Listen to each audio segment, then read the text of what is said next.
Your cat changed when the baby came home. Maybe he stopped sleeping on the bed. Maybe she started sitting outside the nursery door for hours. Maybe he went quiet in a way he never was before. You assumed something was wrong. You were wrong about what it was. What you were watching wasn't your cat pulling away. It was your cat doing something researchers only recently began to understand. And once you see it, you can't unsee it. Here's what was actually happening. 1. Your cat wasn't stressed. He was recalibrating. When your baby arrived, your cat's entire sensory world shifted at once. New smell, new sound, new patterns in how you moved, slept, and spent your time. Researchers at the University of Lincoln found that cats track their owner's physiological state with remarkable precision. Your cortisol changed. Your sleep rhythm changed. Your body chemistry changed. Things you weren't even consciously aware of yet. Your cat felt all of it before you could name any of it. And when everything about you shifts at once, a cat doesn't charge forward. He pauses. He observes. He maps the new reality before he moves through it. That's not a flaw in how cats process change. That's the strategy. It's what makes them such precise readers of the world around them. That stillness you saw wasn't distance, it was concentration. Your cat was paying closer attention to you than he ever had before. And what he was paying attention to was everything that had changed, so he could figure out where he fit inside it. 2. Your cat learned your baby's sounds. Specifically, newborn cries sit between 300 and 600 hertz. That range falls directly inside a cat's most sensitive hearing zone. But it goes further than that. Research from the University of Paris found that cats don't just hear human sounds. They categorize them. They distinguish between voices. They register urgency, tone, and emotional content in ways that are more sophisticated than most people realize. Your cat wasn't just hearing your baby cry. He was learning what each cry meant.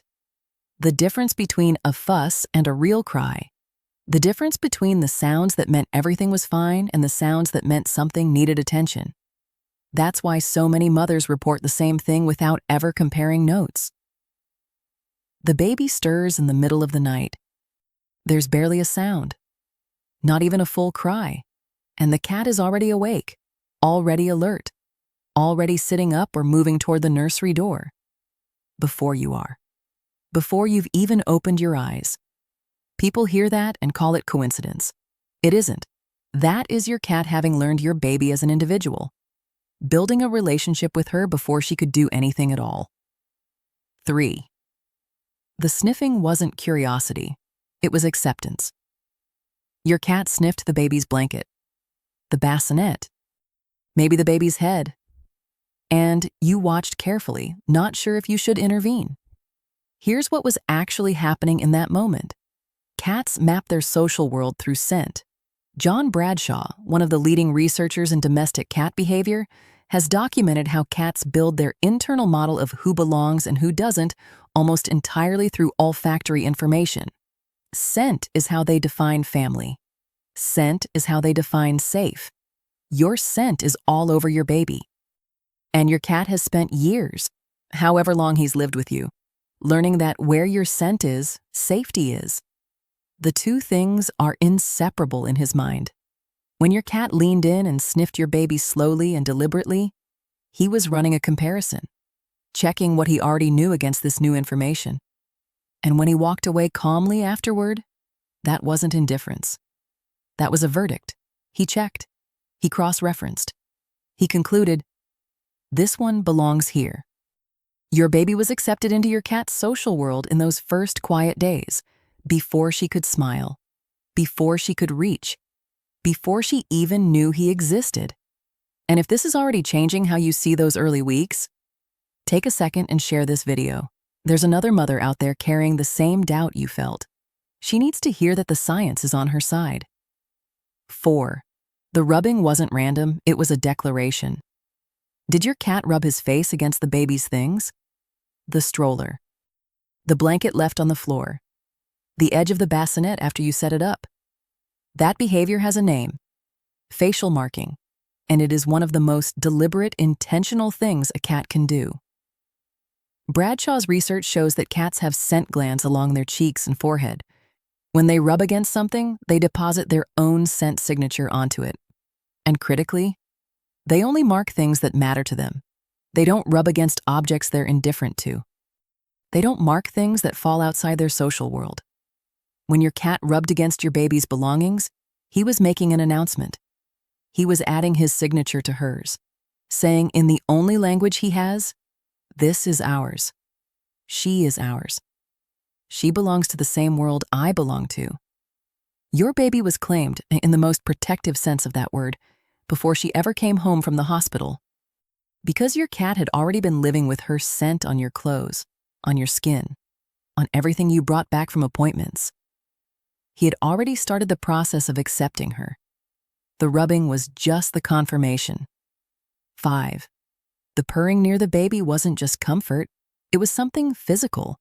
Research published in Applied Animal Behavior Science has shown that cat purring operates at frequencies between 25 and 150 Hz. That's not just a sound. That frequency range has measurable physiological effects on nearby tissue. It's associated with reduced cortisol, lower heart rate, and in some studies, accelerated healing responses in mammals. When your cat chose to settle near the baby during naps and began to purr, something real was happening in that room. Not metaphorically, physically. Mothers who kept their cats through the newborn stage described the same pattern without knowing any of this science. The baby seemed calmer when the cat was nearby, settled faster, slept a little longer, cried a little less during those early exhausting weeks. They assumed it was coincidence or imagination. It wasn't. Their cat was producing a frequency their baby's nervous system was responding to, and their cat kept showing up to do it, day after day, in the quiet hours when no one was watching and no one was asking him to. 6. The clinginess wasn't anxiety. It was a question. Some cats did the opposite after the baby arrived.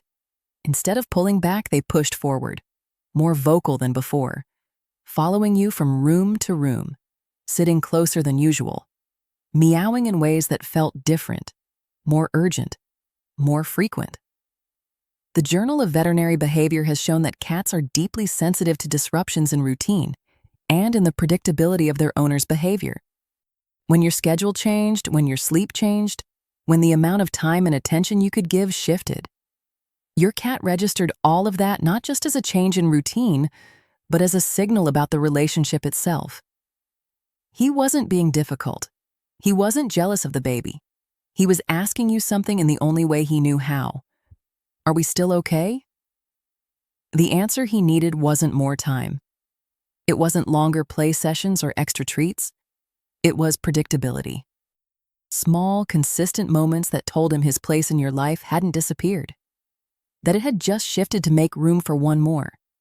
Even 5 minutes of deliberate attention, the same time, the same way, every day, is enough to answer that question clearly. 7. What looked like withdrawal was actually loyalty. Kristen Vitale at Oregon State University found that cats use their primary owner as a secure base. When placed in an unfamiliar situation, most cats return to their owner for reassurance before exploring further. That's the same attachment architecture we see in human infants with their caregivers. Your cat relates to you the way your baby relates to you. Not identically, but with the same fundamental structure. A bond built on trust, on the belief that you are safety, on the certainty that you are the fixed point in a world that changes. When everything changed, your cat didn't abandon that bond. He leaned on it harder. He updated his map of who lived in this home and what they needed. He learned your baby's sounds and smells and rhythms. He positioned himself in the spaces where he could stay present without intruding. He chose, again and again, to remain close. Not because he had to, but because that's what his bond with you had taught him to do. He did all of this without being asked, without being trained, without being understood. Until now. Tell me in the comments. How did your cat react when you brought your baby home? I read every single one.